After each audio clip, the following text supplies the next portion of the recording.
Are you ready?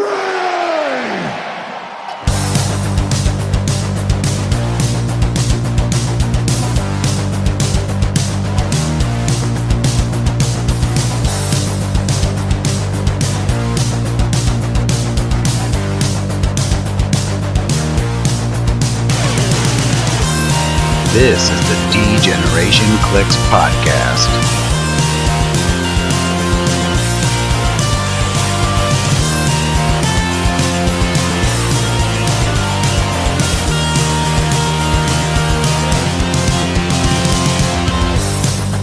Here are your hosts, Ryan Redmond, Miles Kane, and Daniel Schwab. Welcome back to the DcX podcast. I'm your host, Ryan, and with me are Miles. How are you doing, Miles? I'm doing really good today. It's been a little bit of rain, but yeah, it's doing pretty good. Well, that's good. Dan, how about you?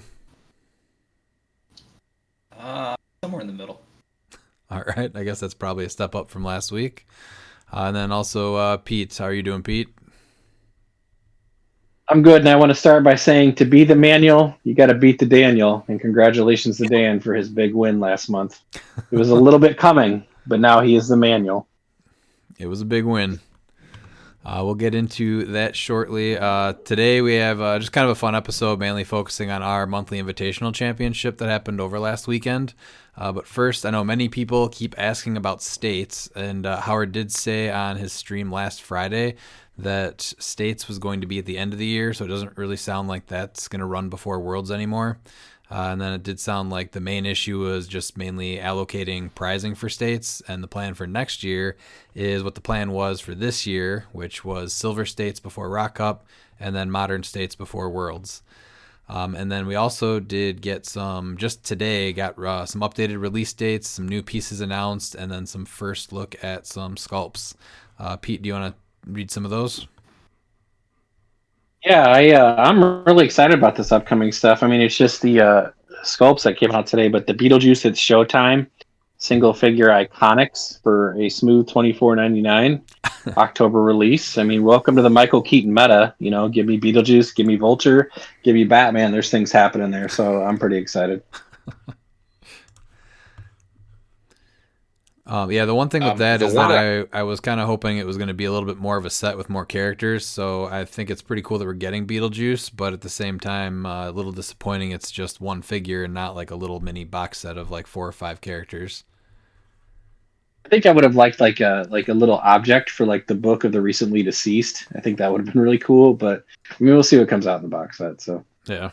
Well, then when they showed Kong, they didn't say anything about Kong's objects. You just knew it was Kong. So we could get objects, or even sandworm, bystanders, which would be really cool.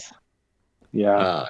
That would be really fun, especially because they have it's majestic, so it's not WizKids or official, but they have a perfection map that's for trimmers, and that'd be amazing to play sandworms on that map. So I'm hoping for some sandworm pogs. Yeah, that would be cool. Yeah. And the next one, I had to look at the sculpt a few times, is 2x2 of Mr. Freeze and a snow globe. Now, they specifically put Mr. Freeze snow globe in parentheses, so this better be a working snow globe. It is definitely not, because there's a disclaimer that says it does not include liquid or contain liquid. I am very disappointed. It's not snow globe then. Yep. That's baloney. Balderdash.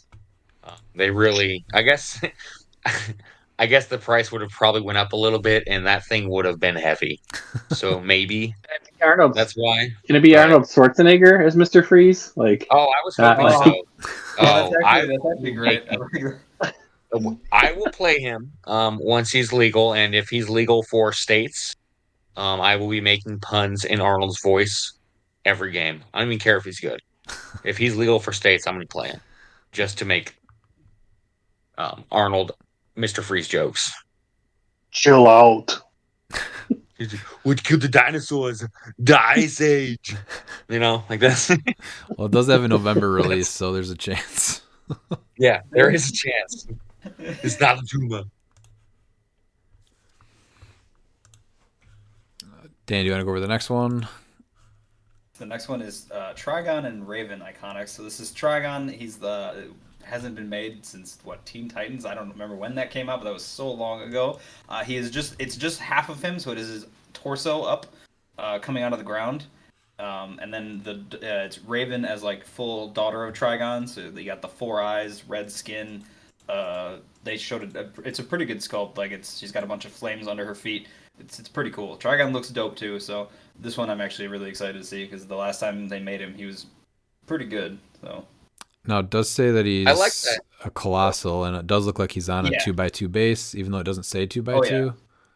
I'm betting he's a 2x2 though. Yeah, I would think. I'd be surprised if he was a single. I mean, I wouldn't be mad if he was a single base, but it could be like what they did with Cthon. But yeah, it does look like a 2x2 sculpt. Very cool sculpt on him and Raven.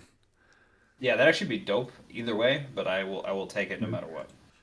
And hopefully later they release the lower half of Trigon, so you can put them together. Exactly. Yeah. Or you can just play like Trigon's torso versus Trigon's not torso, like pelvis region. That would be great.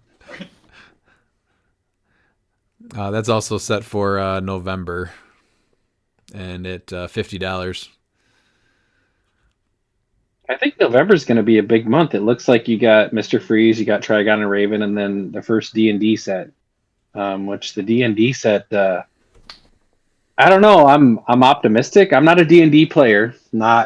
Never did it. Never done it. My kids play with their little groups, so like a little bit aware of stuff. And I've played games like Baldur's Gate and things like that. So the D&D Den of the Displacer Beast is a Displacer Beast, a Mimic, Longsword, and a D20. The return of the D20 for $39.99. So I'm excited for the Mimic. Like that gets me excited as a Dark Souls fan and an Elden Ring fan, even though I know they ripped it off into the video game. But I'm anxious to see how they handle these pieces because there is potential for some shenanigans with D&D stuff coming into HeroClix. Well, they already make the miniatures, so it just kind of makes sense that they would make these. So if they sell well, I'd expect to see a lot more of these. But are we going to get like a new pack like we did with WWE to where they're going to have different things, or that's where I think the shenanigans can come into play. It depends, I guess, what they're going to do if we're going to have our own D&D pack. Well, right now it's just the D20. There's shenanigans. Yeah. It's a full D20. There's shenanigans. Yes. That's why the next one actually I'm more looking forward to for myself personally is it's the Owlbear set. So like I used to play World of Warcraft all the time, and I'm not sure if you guys ever played it.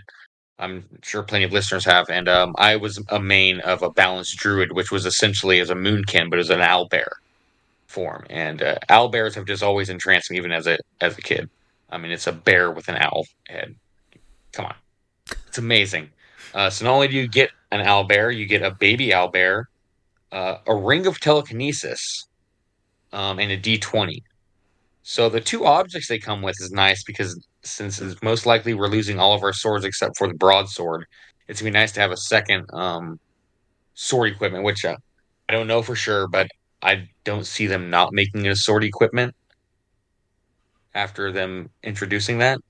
So the Ring of Telekinesis, I think, is probably going to make the Owlbear one the more expensive one, or not more expensive one. But what is it? The more sought after one because of depending on what the ring does. But one would think, yeah, it's called Ring of Telekinesis, so yeah, I would hope that it actually granted that. I would love it. I would love if that's a troll, and then the ring gives like something completely different. You're like, what? Well, yeah, with the way amazing. With the way that they're building some of the characters now, like King Arthur or the guy from Next Phase, what's his name? Jacques something. Yeah, Duquesne. Jacques Duquesne? Yeah, Duquesne. But they're actually referencing like subcategories of equipment now, like sword equipment. So it would make sense if they start adding that a little bit more frequently. They kind of did like an errata on the X of Swords ones to say they're sword equipment. And then what else? The new thing, the broadsword construct actually says sword equipment on that. And then I wouldn't be surprised if they add that to like the Ring of Telekinesis and say it's like a ring object or whatever.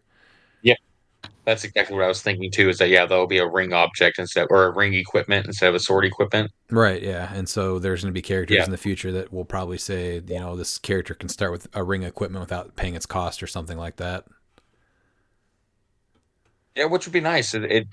By them doing that, I think that allows a lot more play, especially because like you can get generic type of objects like shields, for instance.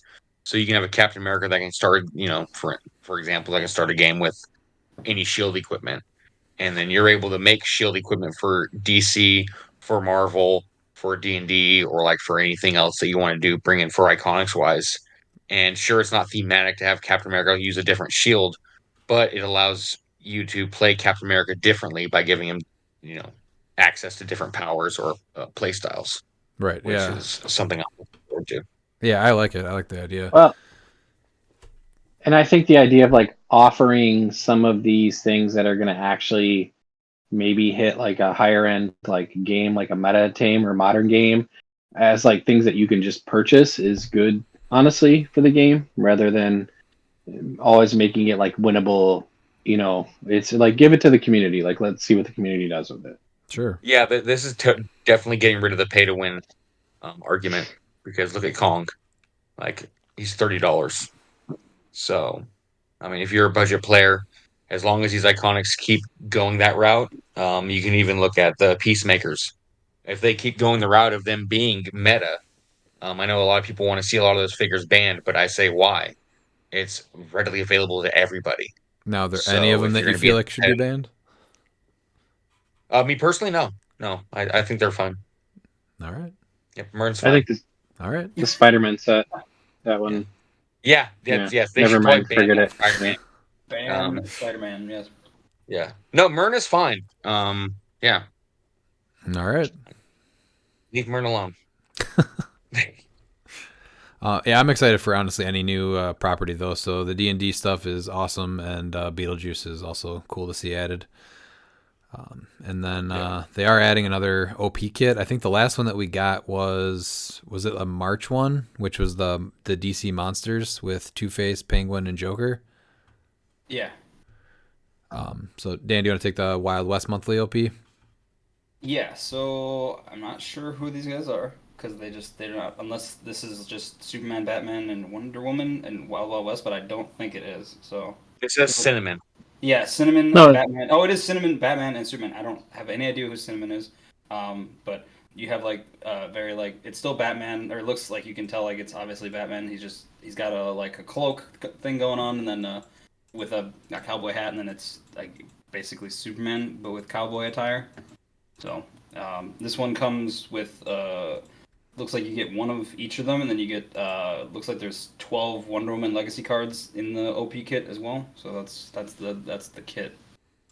Which Wonder Woman Legacy, though? That's going to be interesting. Yeah, so Cinnamon is a Wild West character from DC Comics. So it's not one of their horses.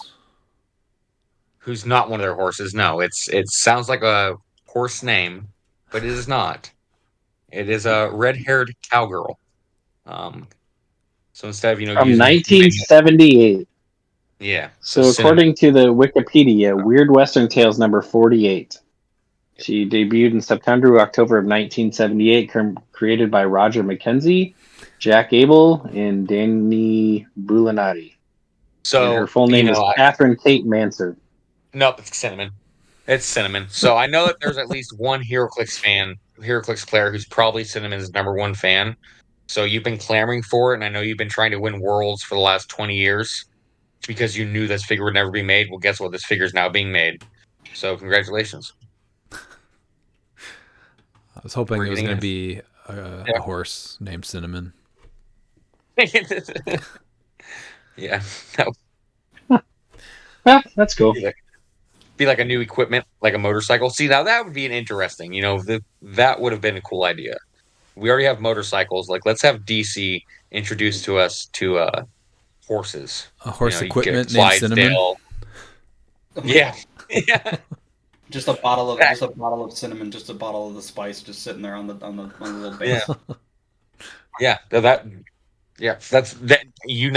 what I want now. I want horse equipment.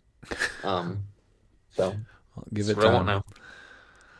Yes, that's some of the new stuff in the pipeline there. But on to our monthly game. So to anyone that hasn't heard us talk about these games yet, basically it's a last man standing match that goes all day, which we do stream on our Facebook page for the full day. Each month there is usually a keyword each person has to build with. And then 2 times a year, the teams are made up of multiple keywords. And then once a year, it's a named keyword. Otherwise, it's always a generic keyword each month. This month, for May, the keyword that we had to build with was soldier. And the main maps we played with were 2 of the rock Belgium battle maps put together in the middle. So the fountain kind of met. And then on the ends were the rock trenches maps. And then usually we have a border, which we refer to as the storm, and that kind of moves in as the game progresses until the final zone kind of reaches a battle royale size map, like 16 by 16. This month I did try to do something a little different, and that was the final map you couldn't even get to until after round 10. And then the storm wasn't going to stop at the standard 16 by 16. We had it kind of move in a little bit quicker to change the pacing of the match a little bit as well. And then so for that final map that you could move into, it was the new Rock Major Brock's Bunker map, just because it kind of was all thematic. So it was pretty fun setup. And then, like I said, this was open after turn 10. People could kind of enter that and go in and out of it.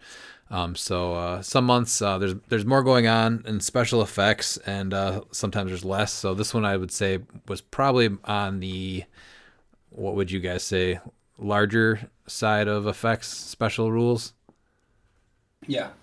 And so yeah, there's because some yeah, of it them was, but they didn't. No, go ahead. Sorry. I was gonna say so like some of them they're not like super big, but this one can kind of damage characters. But you can go. No, I think it. Well, there's a chance, right? Like there was so much of it, like it didn't actually do anything.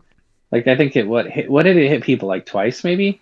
Yeah, it wasn't as big. And most of the time, people are packing like reducers. The med kits were not as bad. Oh my God! Last year med kits were dropping every 5 seconds. So it's a fun effect. It's for sure a fun effect. But I think this year, I mean, we cleared the game in 24 rounds. Which it wasn't like 24 rounds of action. Like there were definite like dead turns, and all of a sudden it was like everybody's fighting and just hitting each other as hard as they possibly can. So it was a fun game. Yeah, there were heavy attack rolls, so I think it was probably a record with 7 people playing and 24 rounds. Yeah. But like some of the effects are either like a vertical bombing run or a horizontal bombing run, and so it's just one row or column where every character in that row or column takes 1 penetrating and then 1 damage to each character on an adjacent row or column, and then you can still roll like super senses and shape change and damage reducing and all that stuff.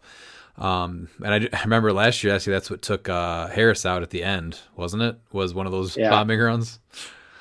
Yeah, I was trying to heal up off her piece, and then she died, and I was kind of stuck because I couldn't chase the other person's piece then because I was stuck in charge on Emperor Gladiator. So I think the effects are very balanced. That's the thing. Like they don't change the game, but they can change like your next couple of turns, which is the fun part about them. Right. So, yeah. Makes each month like a little different at least. Yeah. Otherwise, it can be like a care package, which either has like a med kit in it, which lets you heal a click, or like just a random equipment or something like that. So like I said, we had 7 people play.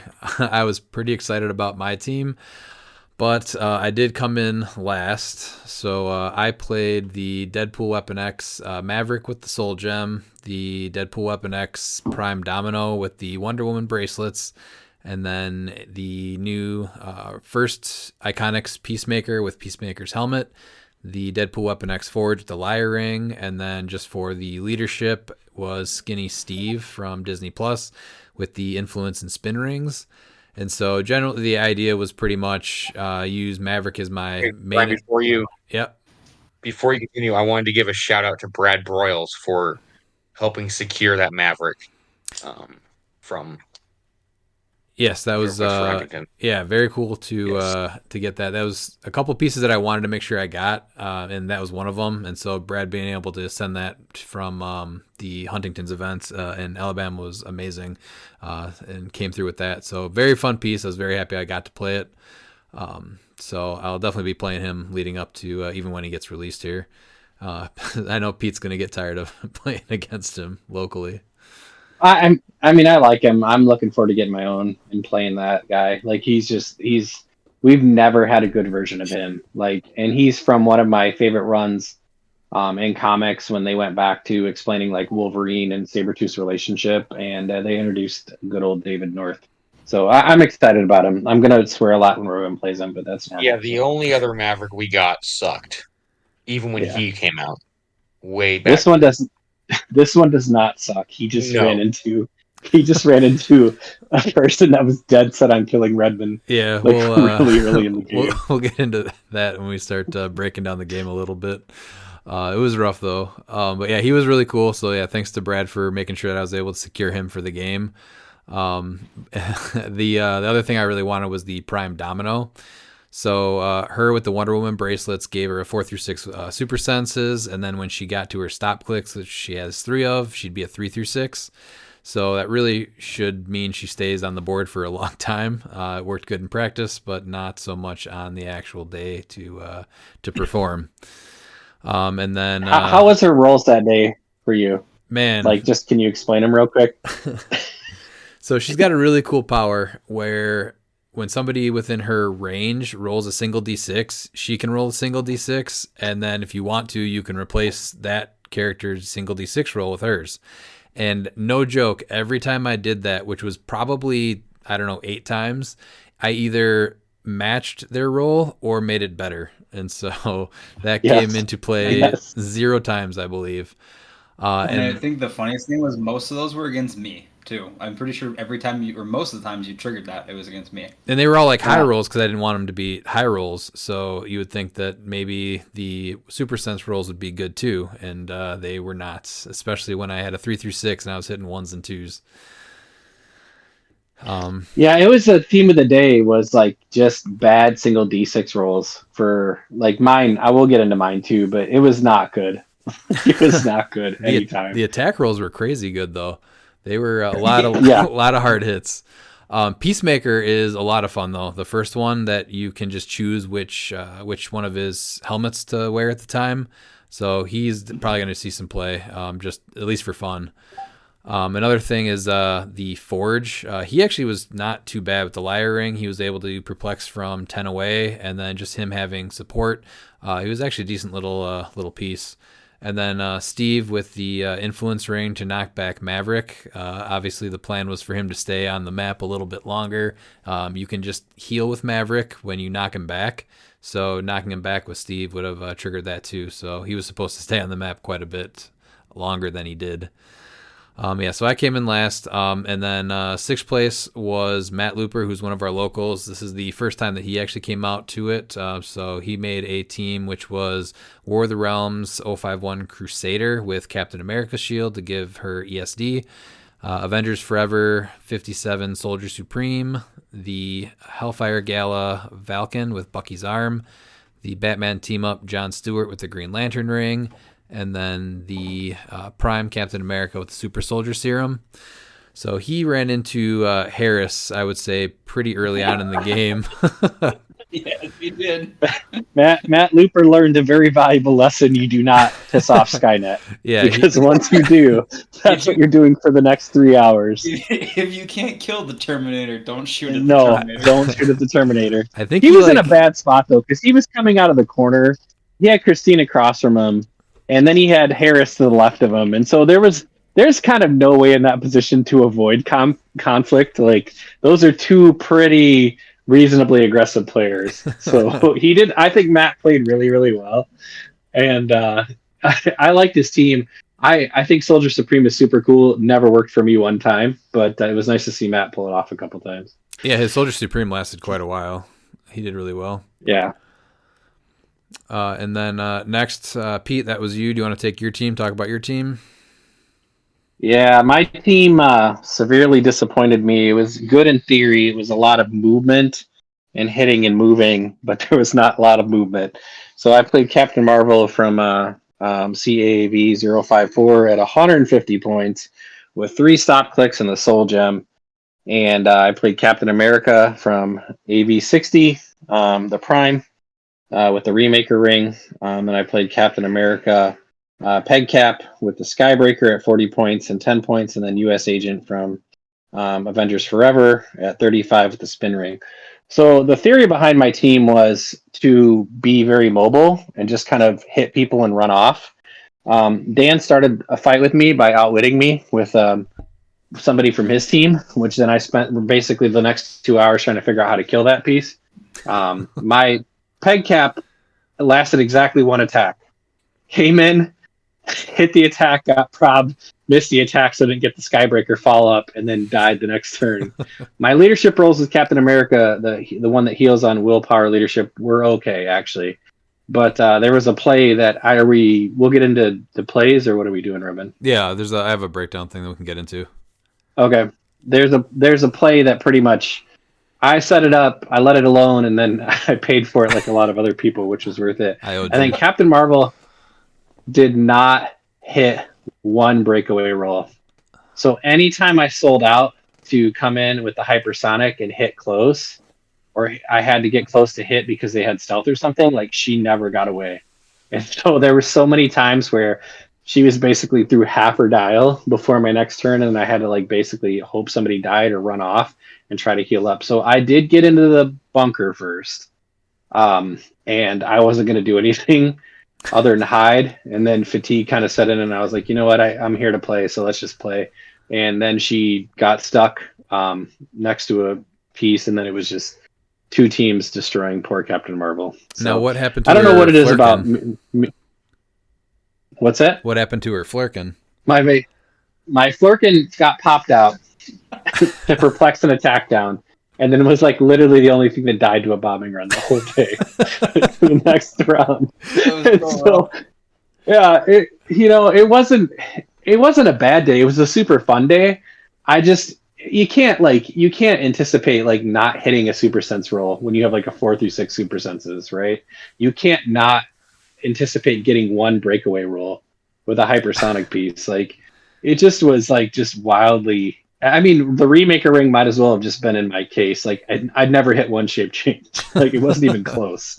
Like I rolled 1s and 2s, and so it was a rough day that way. I think I lasted longer than I should have based on like probably the willpower and leadership roles from Captain America and from the Doom TA that US Agent grants. But honestly, the team just massively underperformed. So. And then fourth was Oliver. So he played the X-Men Rise and Fall Emperor Gladiator with the Soul Gem, the Wheels of Vengeance Capwolf with the Black Symbiote, and then he used Carnage Cap for the pilot that actually came in pretty well for him instead of the Hulk this time. And then he also played Pegasus Cap on low, and then he played the Deadpool Weapon X Domino. So he builds very aggressive teams when he plays, and usually has a goal set. But he did pretty well with that. He really liked that Domino, and Domino held on for a really long time. And really did. She was alive a lot longer than I thought she was going to be. Yeah, she had longevity. That's what I was thinking mine was going to do, but it did not happen. And then I mean, Seeing Oliver his played reaction when he got to roll those domino dice. what's that? Priceless. And When he did? seeing his reaction. Oh yeah. Yeah, hearing his reaction, seeing it when he rolled. Oh, amazing. Oh, he had a his blast. trash talk is his trash talk's on another level. Christine's is good too, and everyone's listening that didn't get a chance to watch. Like I really recommend you watch them. I think this one was 6 hours, but it was Christine's is devastating. Very fun, entertaining watch. Like when Christine finally goes at somebody, it's just devastating. You're like, man, like I feel a little bad right now. Yeah. Ollie played Emperor Gladiator really well. It took him a minute to get it. Like, hey, you're gonna mastermind, or you're rolling your impervious. Like he was really quick to take that token off, but once he understood it, he played it really, really well. So I thought he did. I thought he played great, honestly. That's a hard piece to get rid of. So kudos to the people that finally did. I Yeah. literally had to sit there for like an hour and kill Emperor Gladiator. I just sat there and I'm like, all right, I'm just gonna keep wailing on you until you die. Yeah, you guys were locked. Like his leadership rolls were just terrible though in willpower. He could not roll any of those for again, like the single D6 rolls, terrible, but attack rolls were crazy. Yeah. And then Christine took third. She had the Avengers 60th Black Skull with Black Symbiote, the Batman team up. Was it 053B Wonder Woman with the Green Lantern ring and utility belt. Yep. She played the Wheels of Vengeance Legacy Hammer with the Time Gem, which she has a couple of tricks. He was actually kind of neat. She likes that Empire Ricky Barnes, so whenever she can come out, she usually does. She'll surprise you and take out a few pieces usually, because she can come back one time, and in these big games, there's so many team abilities that she usually has 2 lives. So she had the Spectral Ring. I think she caused a little bit of chaos, didn't she? She did, yeah. She pinged and hit a few things and was like, oh, okay. Yeah, I killed her once, because you have to kill her twice. So it's like I've got to at least get through her once before to have a chance if I'm still around at the end. Yeah. But she's the second time. a really efficient attacker. So. And then Ryan Harris took second. He played the Prime Wonder Woman also, both with the Green Lantern ring and the utility belts, the Pegasus cap, the one Peacemaker from Batman team up, but put Peacemaker's helmet on there, and then the Notorious Zadar Sanan, and then the War of Light John Stewart, the Black Lantern one, and he put a motorcycle on. He played him last year before we made the rule where pieces with the oldest style card were 50% off, and this guy just had like a ridiculous showing that 1 month. He just kept healing, and he was on the map till the very end. So this year, what happened this month? He was also on the map till the very end. He's still he's a solid staple now for the Soldier month, I would say. But he was 50% off this month and had access to a motorcycle, so he wasn't just carried around the entire game. He actually was moving around and attacking, so he did pretty well again this year. Yeah, he was the MVP of the stream watching, because I didn't recognize the sculpt because I was really wasn't playing during War of Light, so I'm like, who the heck is that? And he put in work, and it's good to see that. Like, that's why the monthly game is so fun to watch, and hopefully soon I can get out there. Is you're getting these pieces that would normally collect dust, and you're making them 50% off, which makes them now playable. And so like you get to see like how good this piece is, because it doesn't make him broken; it just makes him playable. No, because they still drop really hard. Like the old pieces drop like rocks. So I mean, being able to play them where they're not so overcosted is very helpful. Yeah, it was. That's what makes it so cool. Yeah, we haven't come across. It's a cool piece because it heals when anything dies, and so you're not even on your turn, and all of a sudden you're back top dial. And Harris is such a good player that he'll do that in the most appropriate times. So I spent hours last year, not this past one, but the year before, trying to kill that damn piece, and I could not do it. Yeah, and this year he was riding a motorcycle, so he had an even better showing, I think. But like, I haven't seen any piece that was like broken. The only thing is that I think it's any piece over 25 points, just so you can't play the older retail at like 12 points or whatever. But other than that, I don't think every piece just has kind of like some cool effects, and they do drop their stats pretty fast. So I haven't found any pieces that have really been broken because they're half off. No. Then if you haven't noticed, I have not mentioned Dan's name yet, and that's because he finally took home his first victory. Dan, do you want to share your team? Sure. So I had Captain Marvel, the Hellfire Gala with the motorcycle, and I put it on charge and super senses. And then I played the new LE King Arthur with the Warlock sword. And then I played Unseen, which was the piece that Pete wanted to kill for like 3 hours, with the spin ring. And then I played the Secret Identity Flash Thompson with both of his swap offs, which was Agent Anti-Venom and Agent Venom on the sideline. Dan, you started it, just for the record. Hey, okay. I did. That's fair. So my gimmick was with Captain Marvel, her Triss cosmic defense power increases all of her single D6 rolls by +1 for every action token she has. So I just gave her 3 rollouts because she already had a shape change and impervious on her dial. So I just gave her the extra one with super senses. And then she's power cosmic, so willpower. So that was my gimmick. Was just, I feel like was. It took me a while for her to get 2 tokens and actually not be able to clear one every time she had 2. So she played really well. And then King Arthur's just a brick. Like he was really hard to. He was really hard to kill, and he just did a really like quite a bit of damage. Like when he did hit. So. And you were playing him at Well, right? Yeah, I played him at 80. Yeah, I wasn't going to play him at half. You're underselling how well you played. Like your use of using Flash Thompson to finally bring in the support anti-venom, and how well you managed your healing with anti-venom to enable you to go against things like Emperor Gladiator and go against things like walking into 2 Prime Wonder Womans was impressive, man. Like honestly, like you played that team better than I would have done it. So congratulations to you. But for the record, you did start it with Unseen, so that's all I'm going to say. And yeah, you took it out on that all piece without Unseen, though the majority of the game. Like the free healing and then King Arthur and Captain Marvel were just they were hitting above their weight class. Well, they both. Miles was right about Captain Marvel. Miles was 100% right. Because I don't even want to attack that thing with 2 rollouts of Dan's playing it. When it has 3, I'm like, forget it. It's just going to live forever. Like, I'll deal with it at the end of the game. The 3 rollouts, I think, is what makes it really nasty. Because it's like, I know you have, they're, 4 through 6, 50%. But, like, when you have 3 rollouts, your chances are that much higher to be successful. Because you're rolling that many more dice. Dan needs 0.75 rollouts, so to give him 3 is just unfair to the rest of us. So it worked out well. Yeah.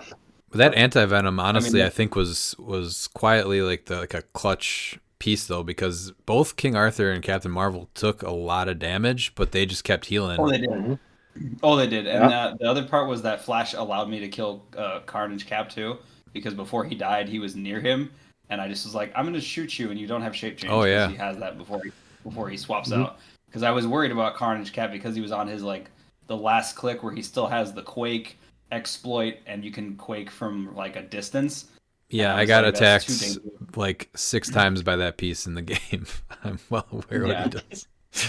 I just that was what I thought. I was like, well, if Flash is close enough, I'm just gonna shoot him because I know he doesn't have like a big defense power. He was basically just shape change. So I'm like, well, I'm gonna take him out before he does any more damage to me. How many points is he? He's 50 at low. Oh, Flash, he's 35. 35. Yeah, I mean that was a great 35 points for you. Oh no, I mean it's a piece that I always love to play because I usually play his swap-ins on Force. Like I played Anti-Venom last year on my Force. But as a swap-in, he was just like a better like. I was like, well, do I go support or do I go another attacker? And the support was what I felt was more handy at that point because like you said, like I had King Arthur down to mid dial and Captain Marvel was also her low dial, and he healed them both back up to full between because he gets when he's on his secret identity he has support on dial and then he has a trait that support is free. So I was able to. And you fought the whole day, like you were in combat the whole day. Like my team was more a run and hit and like kind of choose my spots, but you were literally locked up with somebody pretty much the start to finish. So yeah, good win, man.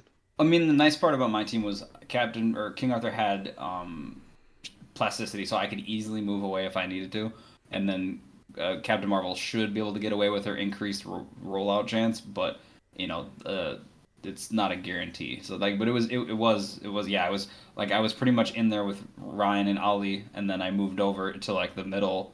And we were just fighting to get in the portal, and I locked up with an Emperor Gladiator and just sat there for like I'm pretty sure it was like a good part of an hour just wailing on him because he just would get the confidence token back, and then I have to hit him a bunch of times. It was you and Oliver it was quite a long time. Yeah, and then Christine coming out of the bunker to hit me from behind. I was like. Well, yeah, it was. I actually go ahead. That was where I thought I was toast.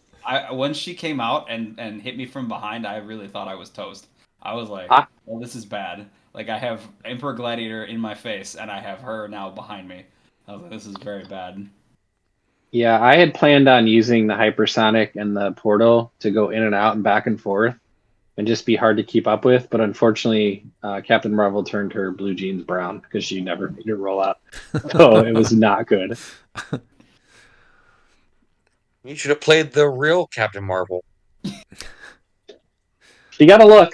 She got a look, but she didn't make the final team. I like the free damage with the ping, but I couldn't get away. So yeah, once Miles told me about the triple rollouts, I was like, oh well, that's literally my Just- trick. So It sounded good on paper, and I know that this wasn't in a competitive environment, but I still think seeing it work like it did, I think was a successful test run for me personally, and seeing that it actually does work and it could be viable. Maybe not at 100 points, but if you pay her to load dial with it, I think that Granted, I she felt like most of my single D6 rolls are on the other end of the spectrum. Like I'm like, all right, yeah, I'm gonna roll. Okay, I've hit this. We're fine. Like I'm pretty sure that was like one round where I was between Christine and Ollie, and I'm pretty sure I didn't get hit for an entire round. Oh yeah, that happened a Yeah, lot of weird. rounds. yeah, that's not just one round. That's every round, Dan. Yeah. Except for when Ryan pulse waved us off the all off the map. That was pain. Well, okay, Are we gonna go into play? Yeah, so I started like in the back of one of the corners, and then I had Oliver to my left, and then Dan started across from me, and we did like a little family practice BR a couple nights before, and Oliver, like I think Pete mentioned before, like he locks in, and he's just like, he has this idea, and this is usually what he wants to accomplish. So the prime domino did really, really good because there were 3 stop clicks. So his whole goal was to get his Pegasus cap right to her and just take her out, so no one had to deal with the stop clicks. I don't think that she was necessarily the biggest problem, but that was like what he wanted to do. He was so afraid of prime domino having 3 stop clicks, and she did perform like really well in that battle royale. So he really wanted to make sure that she was gone. So I mean, you've seen him do that too, right? Where he just gets totally locked in on one specific thing, but then at the same time he can just be done and go wander off and fight somebody else. Mm-hmm. No, he That's came. Good, you though. couldn't. I like that strategy. That he just he'll be into it and he'll be like, you know what? I'm gonna do this instead, and you're like, why? What? Yeah, Dude, the you could chaos not. is perfect. Yeah, you could not imitate that violence. He came for blood into that corner. Yeah, like he literally just ran straight at you. I was like, okay, I guess like I'm just gonna be over here and just kind of harass both of them, and he just was like, I'm gonna get you. I'm like, wow, he's just Yeah. Okay. Well, he was like just he dead was- set you guys on are- taking my team out. Well, he was rolling attacks turn 2, right? He attacked you turn 2, Oh yeah. which is really unusual in that game.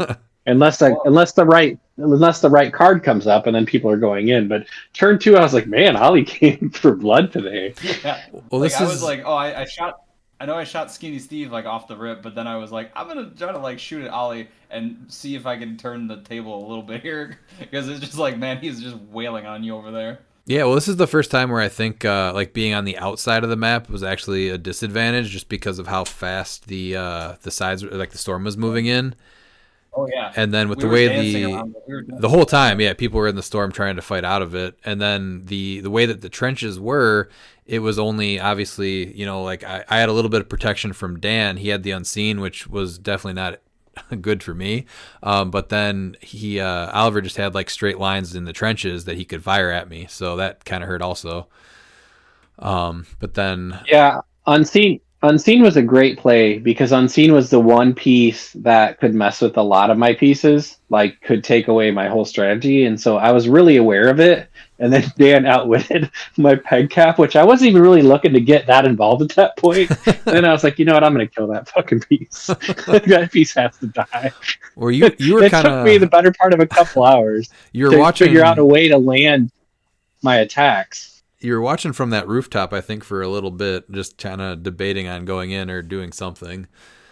Well, and the other thing too is I have Harris to my right? And so once you present yourself as a target, like you're off to the races. And so it was kind of like trying to pick my spot. And Dan did really well by blocking me out use of the trenches, like the elevated, non-elevated. So where I couldn't really land peg cap for the alpha strike, I wanted on unseen. Because I'm figuring I'm probably killing that piece. But it took me 2 attacks when I finally did kill it. And luckily, you just missed your super sense roll. So, yeah. Yeah, the one guy that has a better like off the top super sense roll. I'm like, look at that, I missed. Oh well, he's dead. Yeah. Because Dan just kind of inched in towards me, and I think you took up my skinny Steve, I think, pretty fast. Yeah, you weren't super thrilled about that. You're like, oh, there goes my leadership. And I'm like, well, that was the idea. That was like the beginning of my team falling apart was that turn right there.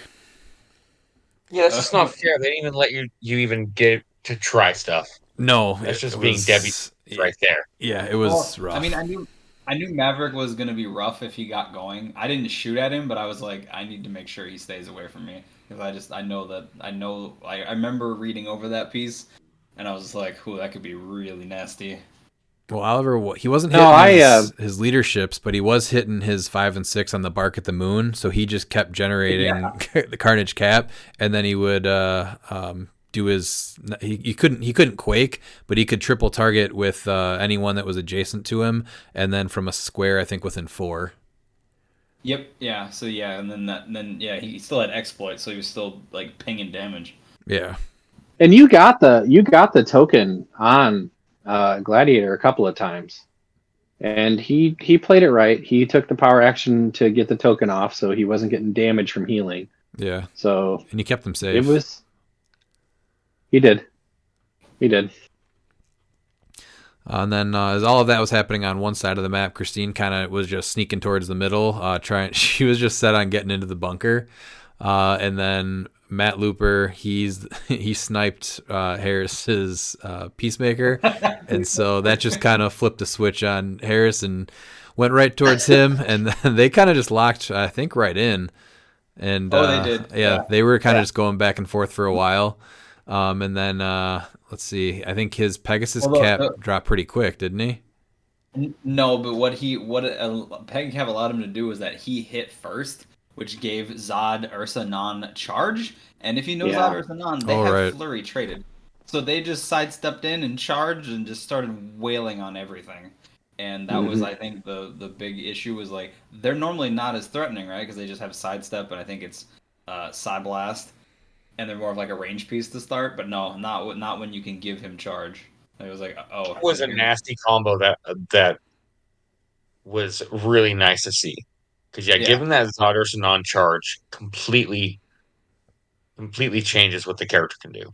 Oh yeah, because there's not really any way to give him an equipment unless you you start off you started like on somebody else or something, or you have like Mad Jim or something that can equip it to him right after they come back, because they go off the board immediately at the beginning of the game. But with this format, it's really easy to get him back. Like I think he had him back turn 2. Oh yeah, it was pretty fast. The trio back turn 2. Yeah, that's why. With this format too, I would have just gave him the motorcycle, have the motorcycle drop in the square, and then you're able to generate him turn 2 and just have him equip it. That's what I was thinking of doing with him. And I mean, his that John Stewart, man, that thing hits you for 5, and you're just like, wow, come on. You're like, wait, is John really that good? You're like, yes, John is that good, because that piece has range combat expert, precision strikes, Psy Blast, steal energy from range, and he's sharpshooter too. So that means he can shoot through characters, and he has IT hindering on top of it as like on the card. So like he's one of the best snipe pieces you can have. Like if he needs to hit you, he'll probably be able to hit you. But that was the coolest thing that I saw for the game, is the fact that this random War of the Light rare just dominated, and the end, which I know you're gonna get to, is he didn't give you the satisfaction, so John Stewart still 2-0. But yeah, that's what makes it the best. Out of that battle between Matt Looper and Harris, Harris lost, I think, just his Pegasus cap and his Peacemaker, and then it was down to Zod Ursa non, the Wonder Woman, and John Stewart against Soldier Supreme, and he actually held on for quite a while, I think, and then he did. Finally he just couldn't anymore.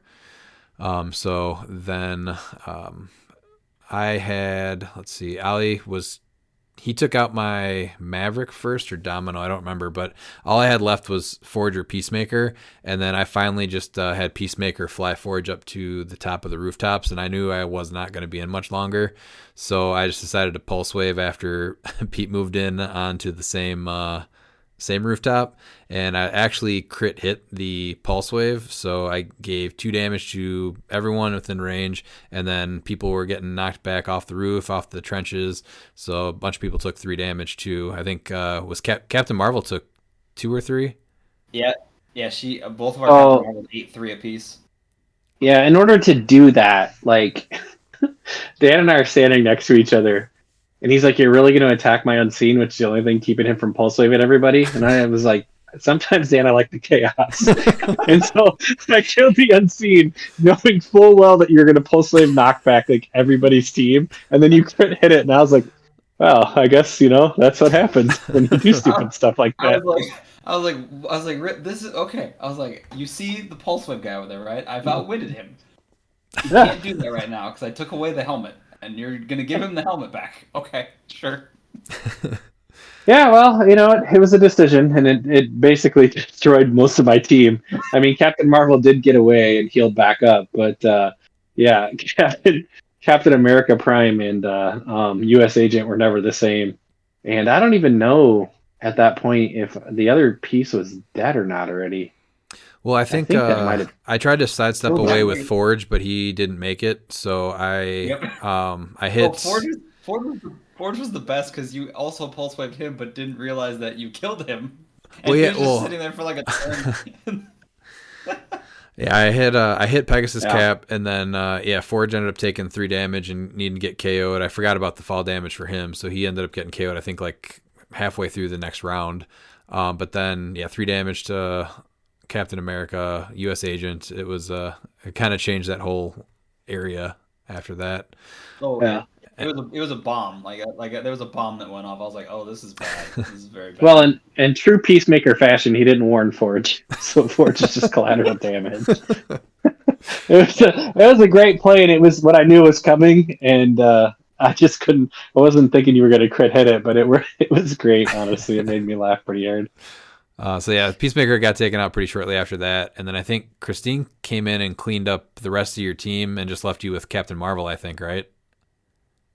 So I was trying to get my team back together, and luckily, that's one of the turns where Captain America did hit his leadership and his willpower, and so I was able to get Captain Marvel back up to top click. And then we were all waiting on the portal to open, so like that's what we were all trying to get to, is the portal. And then Christine kind of came in and killed Captain America and U.S. Agent, and so I was just left with Captain Marvel at that point.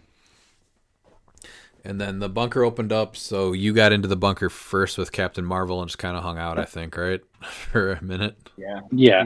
He did for a little bit until everybody else started making like moseying their way in there.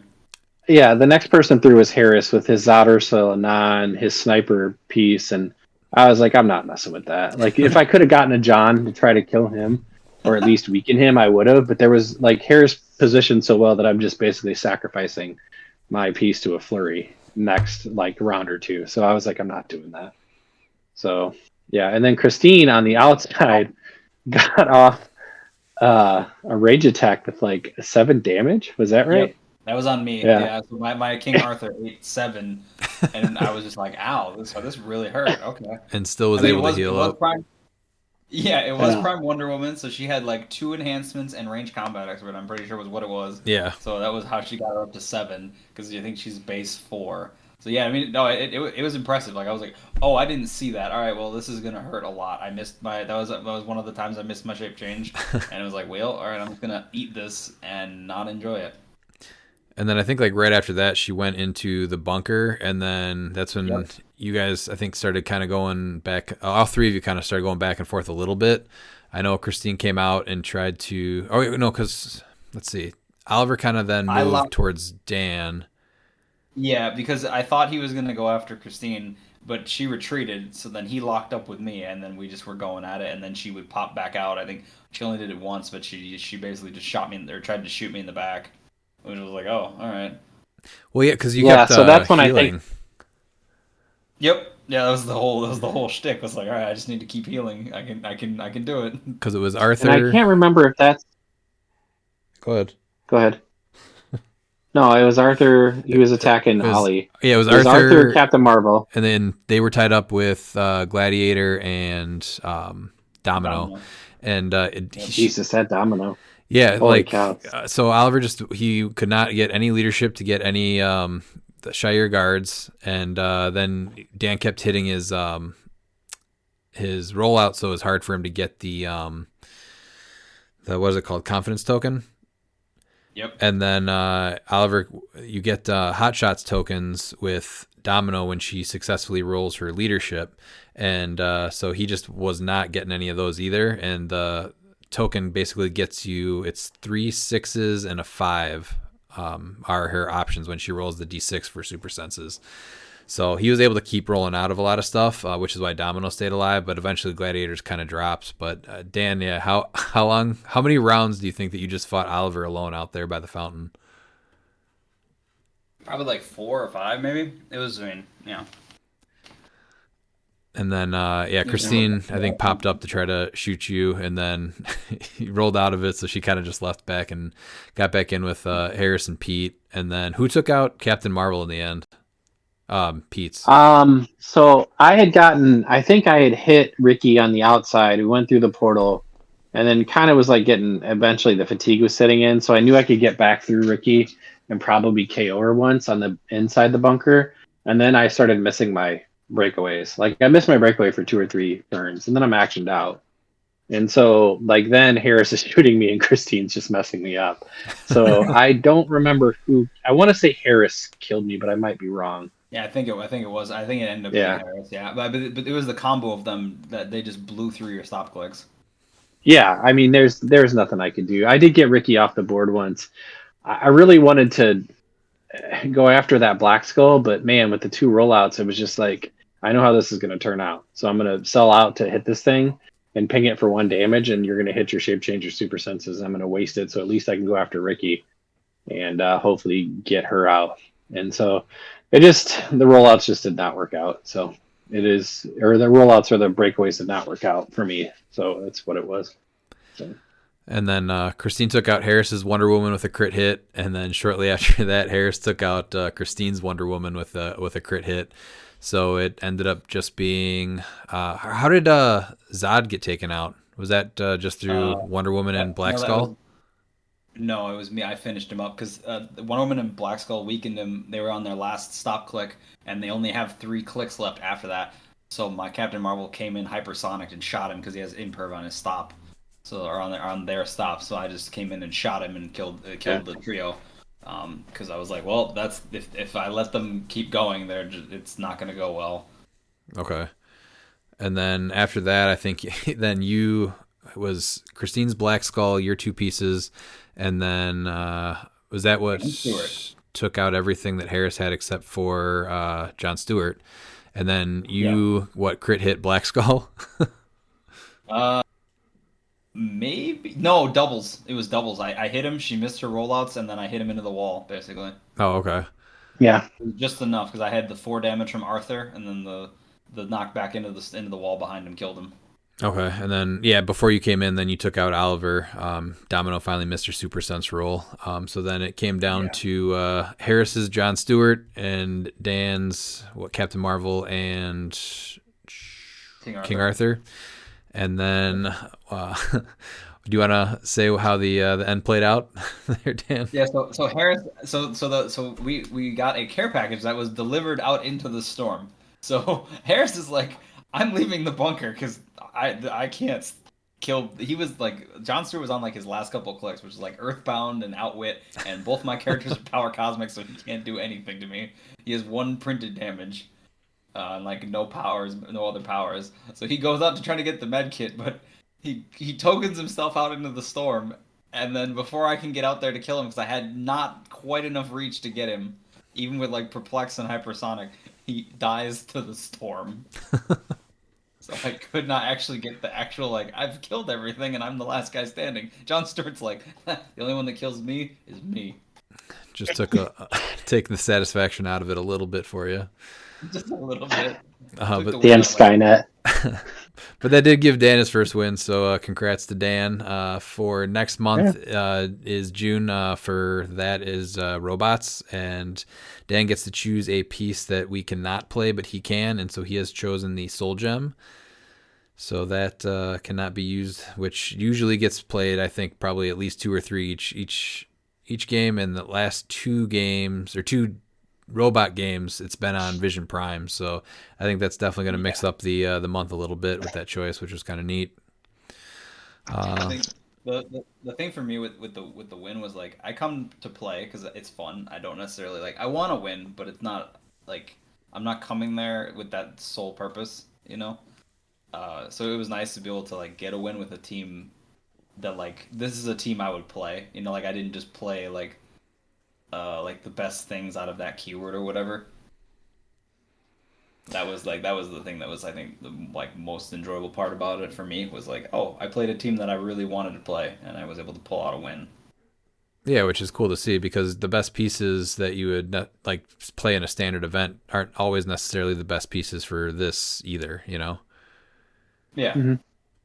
Though I just like that's what I mean is more like those are pieces when you look at them that's like I would think like you like Dan will play that like that was more like my idea was like I want to win with a team like that like that's my style of team, you know what I mean? Yeah, for sure. And I think what I take from it always is like it's just fun. Like it gets a fun day. Like like you guys always do a great job of hosting. Like it's fun to sit around and talk clicks. There's plenty of jokes. There's plenty of laughs. I mean, there's people oohing and on. At one point when Ollie hit an attack and kissed his bicep like Big Papa Pump, made me laugh for like 20 minutes. Like he's just so into it, and it's just a fun game. And I think this one more so than almost any other one. Like everybody stayed to the end. Like everybody wanted to see how it turned out. Yeah. Like we were all kind of cheering for Dan a little bit. Not too much, Daniel. Don't get too excited, but enough, to see. I'd be happy to see you finally pull it off. Yeah, dude, my head's already big enough. I only stayed to the end because it was at his house. Let's be real, okay? He was bitter. You wrecked his team, did not give his team a chance, so now he has to play Simon Garth. So not gonna happen. You lost the bet. I didn't make the bet. You made the bet for me. I know, but you know what? My part of that bet, though, was even harder. I had to win with Aquaman. And you did win with Aquaman. I know. That was a way better piece. I don't know. Yeah, I know, but not better than your team. Oh, yeah. Well, if you had a 7-year-old on a mission, you might think twice, too. Yeah, I get it. No, I get it. Yeah, my 8-year-old daughter, she loves playing Pong. And so every weekend we always get together and she picks out the pieces that she wants me to use and she's like, okay, I'm going to play Kong. Those games are probably pretty short then. They are, yeah. 500-point Kong and she'll let me pay 200 points of figures. Nice. I'm pretty excited for like next month, but I don't know if I'm gonna be able to pull off a double. Like that was like the one win was just satisfying enough in and of itself. I'm like, trying to go for a double is too much. Yeah. Let's retire. There's only been one back-to-back win. That's me. And it's not easy to do. So I'll tell you that, man. No. Yeah, it's not so good luck, but not too much luck. That's all right. I'm okay with that. I don't need luck. I got single D6 rolls. I'm good. That's true. Yeah, it was a good run, though, wasn't it, Redman? It was like, what, 20 months? 18 months before somebody actually was able to go back-to-back, right? Oh, it was a long time. It was almost like a curse. If you won, then you were definitely losing. Well, and I think there's some of it where people are like, well, you won last month, so it's time to take you to Pound Town this month. Oh, yeah. And that's where it comes into play, too, where if you play like the best stuff, sometimes that you're going to get ganged up on a little bit and go down a little bit early, too. Yeah, absolutely. Well, absolutely. or you're me and just play like a super annoying piece like time dilation, and they're just like, all right, he needs to go. Well, it's nice to see that you don't just throw out your favorite pieces in the middle of the map and then wonder why they get taken out anymore. So there's improvement there for sure. Growth. That's growth right there. That is growth. Yes. I mean, Growth don't get me and wrong. improvement. There is like very like high levels of like dopamine satisfaction when I hit like consistent rollouts, and you guys are just like, could we please like someone pack the Necro Sword next month? I think you're going to see plenty of Necro Swords and what are they, Blood Axes? Oh yeah. That's the funny thing is I'll still probably run rollouts next month even if like Necro Swords are around. I'm like, this is my shtick. I'm gonna stick with it. It works for me. We did It'll also be an interesting month. We did also run a poll and had people vote on how many teams would make it into the bunker. So that was 4 teams. And so if you voted for, you'll be entered to win the Iconics Peacemaker Project Butterfly set that we showed off last week, I think it was. We're trying to do that on Wednesday night, hopefully. So whenever you're listening to this, hopefully Wednesday the 29th, we'll get that live. And then every week leading up to WizKids' backed July event, cliX Mania, we're going to remind everyone that it's Saturday, July 20th and Sunday, July 21st.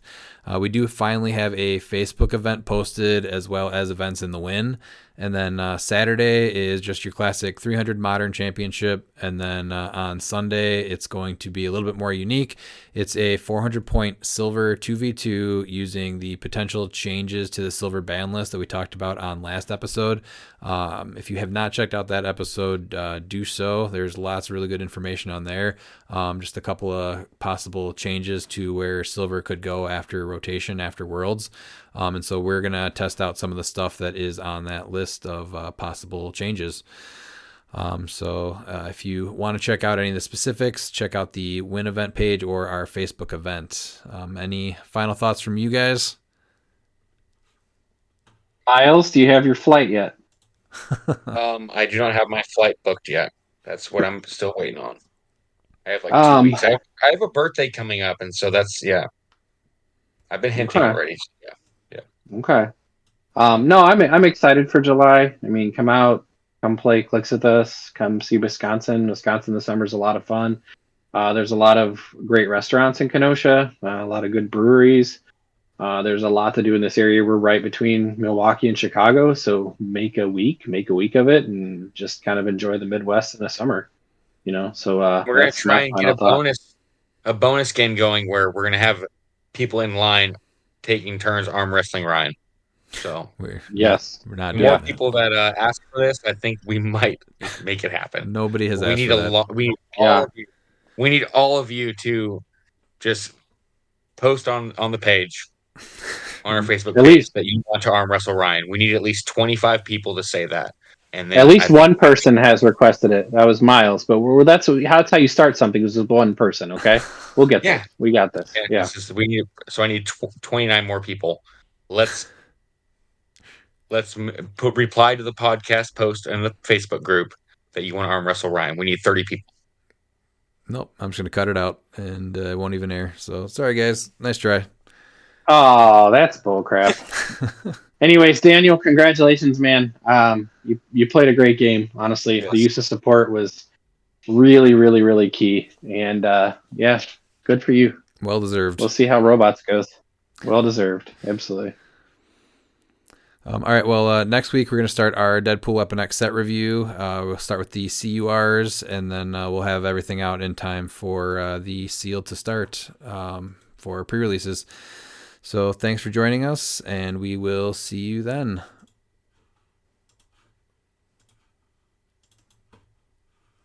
And if you're not down with that, we got 2 words for ya! Click it!